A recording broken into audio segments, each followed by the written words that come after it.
तृतीय वर्ष विज्ञान के सभी विद्यार्थियों का उनकी ऑर्गेनिक केमिस्ट्री की कक्षा में पुनः स्वागत है। तृतीय वीडियो में इसमें हम यूवी विजिबल स्पेक्ट्रोस्कोपी के बारे में पढ़ रहे हैं और पिछले टर्म में हमने आपको बताया था कि 4 तरह का संक्रमण पाया जाता है। Sigma to sigma star transition, pi to pi star transition, n to sigma star transition और n to pi star transition. और आप लोगों को स्पष्ट रूप से अब दिमाग क्लियर हो गया होगा कि pi to pi star transition और n to pi star transition ही हमारे लिए यूज़फुल होता है। यानी इसी ट्रांजिशन से ही हमारी यूवी विजिबल स्पेक्ट्रा की स्टडी की जा सकती है। यानी ऐसे पदार्थ जिनके अंदर डबल बॉन्ड उपस्थित हों और डबल बॉन्ड के साथ लोन पेयर ऑफ इलेक्ट्रॉन उपस्थित हों, इस तरह के पदार्थों का अध्ययन अल्ट्रावायलेट और विजिबल स्पेक्ट्रोस्कोपी में किया जा सकता है। इन दोनों तरह के ट्रांजिशन में pi to pi star transition allowed transition होता है और हाई इंटेंसिटी वाला होता है। N to pi star transition forbidden transition होता है और लो इंटेंसिटी वाला ट्रांजिशन होता है। हाई इंटेंसिटी वाला ट्रांजिशन हमेशा अलाउड ट्रांजिशन कहलाता है, जैसा कि आपको ग्राफ से दिखाई दे रहा है। Graph intensity of absorption versus wavelength, it means lambda max के बीच में प्लॉट किया गया है और इसमें आपको स्पष्ट रूप से दिखाई दे रहा है कि pi to pi star transition lower wavelength की तरफ है और n to pi star transition higher wavelength की तरफ है, क्योंकि n to pi star transition में ऊर्जा अंतर pi to pi star transition के ऊर्जा अंतर से कम होता है। तो इस तरह से ये इस ग्राफ से स्पष्ट दिखाई दे रहा है कि n to pi star transition higher lambda की तरफ होगा।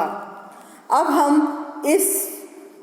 इनसे संबंधित यूवी विजिबल स्पेक्ट्रोस्कोपी से संबंधित कुछ महत्वपूर्ण टर्म्स के बारे में अध्ययन करेंगे। सबसे पहला इसमें आता है chromophore.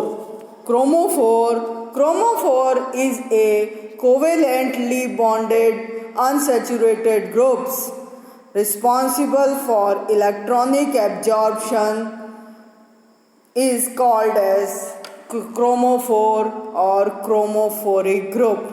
For example, C double bond C, C triple bond C, C triple bond N, single bond N double bond O, coordinate bond O, N double bond N, C double bond S, N O nitroso group and C double bond N group.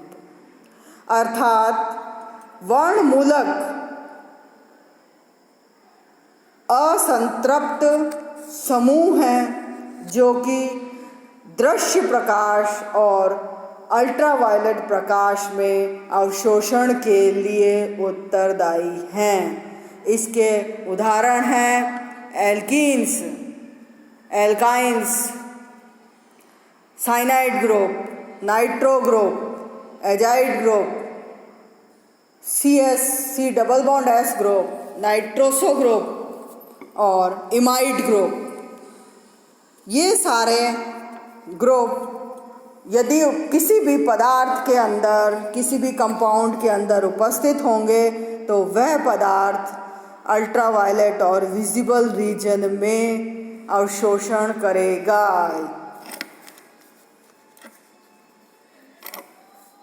किसी भी रंगीन पदार्थ में जो ये इन group में से कोई ग्रुप उपस्थित होता है, यदि कोई भी पदार्थ हमें रंगीन दिखाई दे रहा है, इसका मतलब इन ग्रुप में से कोई भी एक ग्रुप यानी पदार्थ के अंदर उपस्थित है, यानी उसमें किसी न किसी प्रकार का अनसैचुरेशन उपस्थित है। दूसरा टर्म जो इसमें काम में लिया जाता है, इसको हम कहते हैं ऑक्सोक्रोम। ऑक्सोक्रोम या वर्णवर्धक। A saturated group with non bonding electrons when attached to a chromophore and increase the strength of absorption is called as oxochrome. It effects upon wavelength as well as on intensity. अर्थात संतृप्त समूह जो कि visible और ultraviolet reason में अवशोषण के लिए उत्तरदायी नहीं है, परंतु उनके उपस्थित होने से अवशोषण का एक्सटेंट बढ़ता है या अवशोषण की मात्रा बढ़ती है और इनका प्रभाव वेवलेंथ और इंटेंसिटी दोनों के ऊपर पड़ता है। दूसरे शब्दों में हम कह सकते हैं कि वे संतृप्त समूह जिनमें अबंधी इलेक्ट्रॉन युग्म हो और जो स्वयं तो किसी यौगिक को रंग प्रदान नहीं करते, परंतु यदि वर्णमूलक के साथ उपस्थित हों तो वर्णमूलक की रंग प्रदान करने की क्षमता में वृद्धि करते हैं। इनको हम वर्णवर्धक कहते हैं। यानी जब ये डबल बॉन्डेड पदार्थों के साथ उपस्थित होंगे या किसी भी अनसैचुरेटेड कंपाउंड के साथ उपस्थित होंगे तो उसकी रंग प्रदान करने की मात्रा को बढ़ाने का कार्य करते हैं। इनके उदाहरण हैं hydroxyl group, alkoxy group, amino group, NH2, NR2, SH, SR, Cl, Br। तो इस तरह से बहुत सारे जो ग्रुप हैं जिनमें lone pair of electron present हैं वो ऑक्सोक्रोम या वर्णवर्धक की तरह से कार्य करते हैं। कुछ टर्म्स और यूवी विजिबल स्पेक्ट्रोस्कोपी में काम में आती हैं जिनके बारे में अब हम अध्ययन करते हैं। ये पीक के शिफ्ट से संबंधित हैं, यानी अवशोषण पीक का शिखर का विस्थापन, यानी अवशोषण का जो पीक है उसके शिखर का विस्थापन किस तरह से होता है उसको इनमें अध्ययन करते हैं।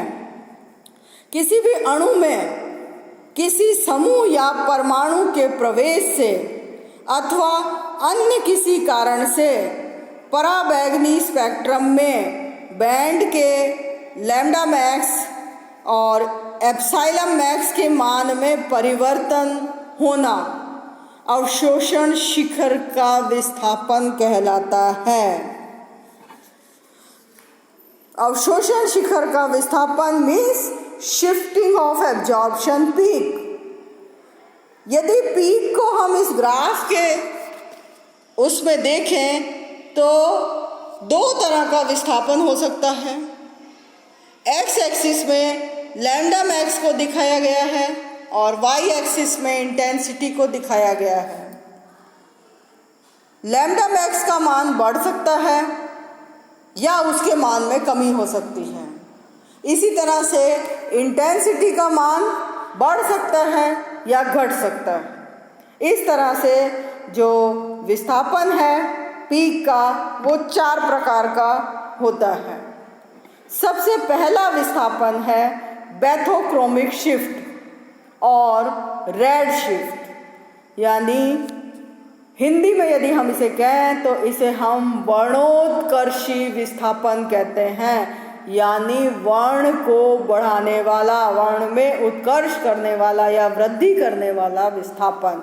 इसको हम क्या कहते हैं? वर्णोत्कर्षी विस्थापन कहते हैं। तो जब किसी भी अवशोषण वाले पीक का विस्थापन लॉन्गर वेवलेंथ की तरफ किसी भी समूह के कारण होता है या विलायक के प्रभाव के कारण होता है तो इसे हम बैथोक्रोमिक शिफ्ट कहते हैं।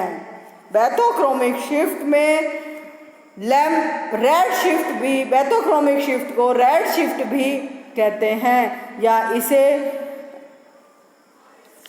इसमें लैम्डा मैक्स हायर वेवलेंथ की तरफ या उच्च तरंग दैर्ध्य की तरफ विस्थापित हो जाता है।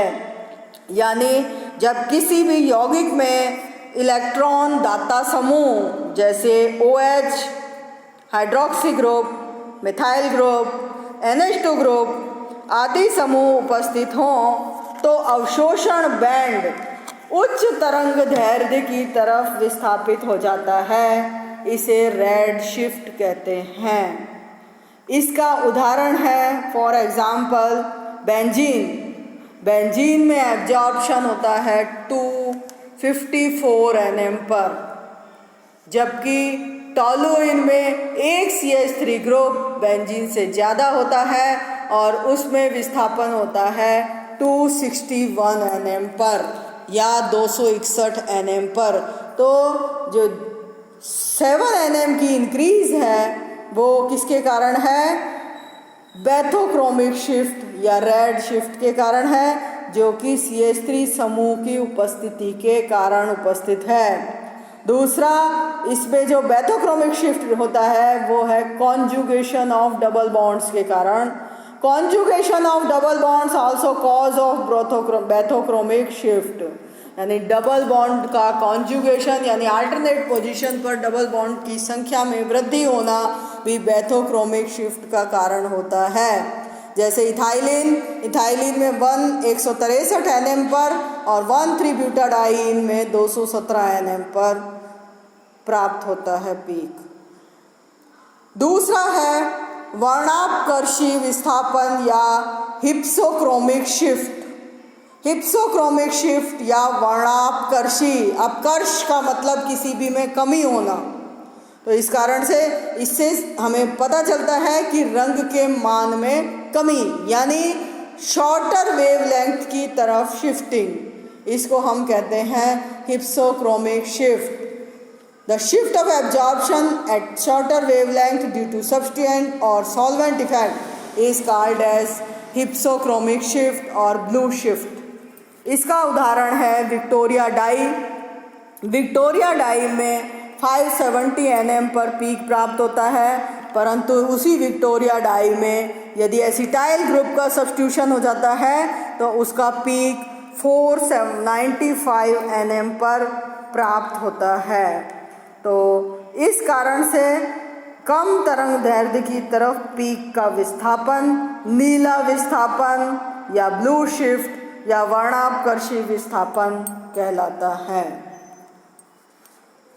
अब जो ये दोनों विस्थापन में लैम्डा के मान में परिवर्तन हुआ था, अगला आता है, अगले दो जो विस्थापन हैं वो इंटेंसिटी या तीव्रता के मान से संबंधित हैं। उनमें पहला है हाइपरक्रोमिक शिफ्ट या अतिवर्णक विस्थापन। यदि जब कोई भी सब्स्टिट्यूशन ग्रुप इंटेंसिटी में के कारण से इंटेंसिटी में वृद्धि होती है तो उसको हाइपरक्रोमिक शिफ्ट कहते हैं। अर्थात कोई भी विस्थापित समूह अवशोषण बैंड की तीव्रता या मोलर एक्सटेंशन कॉफिशिएंट के मान में वृद्धि करता है तो इसको अतिवर्णक प्रभाव कहते हैं। तीव्रता में वृद्धि अणु के मोलर एक्सटेंशन कॉफिशिएंट के मान में वृद्धि की वजह से होती है। इसका एक उदाहरण मैं आपको बताती हूँ, बेंजीन। बेंजीन का मोलर एक्सटेंशन कॉफिशिएंट का मान 7400 है, जबकि स्टाइरीन में मोलर एक्सटेंशन कॉफिशिएंट का मान 14000 हो जाता है। तो इस तरह से इसमें मोलर एक्सटेंशन कॉफिशिएंट के मान में या इंटेंसिटी के मान में वृद्धि हो रही है। इसी तरह से एक और एग्जाम्पल है बेंजीन में और टॉलुइन में। बेंजीन में बी बैंड के लिए मोलर एक्सटेंशन कॉफिशिएंट का मान 204 है और टॉलुइन में मोलर एक्सटेंशन कॉफिशिएंट का मान बी बैंड के लिए 225 है। अगले प्रकार का विस्थापन है हाइपोक्रोमिक शिफ्ट। इसमें भी इंटेंसिटी के मान में परिवर्तन होता है। इसे हम कहते हैं अधोवर्णक प्रभाव। अधोवर्णक प्रभाव में एक पर्टिकुलर ग्रुप जो सब्स्टिट्यूएंट का किसी भी कंपाउंड से जुड़ता है तो उसके बाद इंटेंसिटी के मान में कमी होती है और ये कमी हाइपोक्रोमिक शिफ्ट कहलाती है।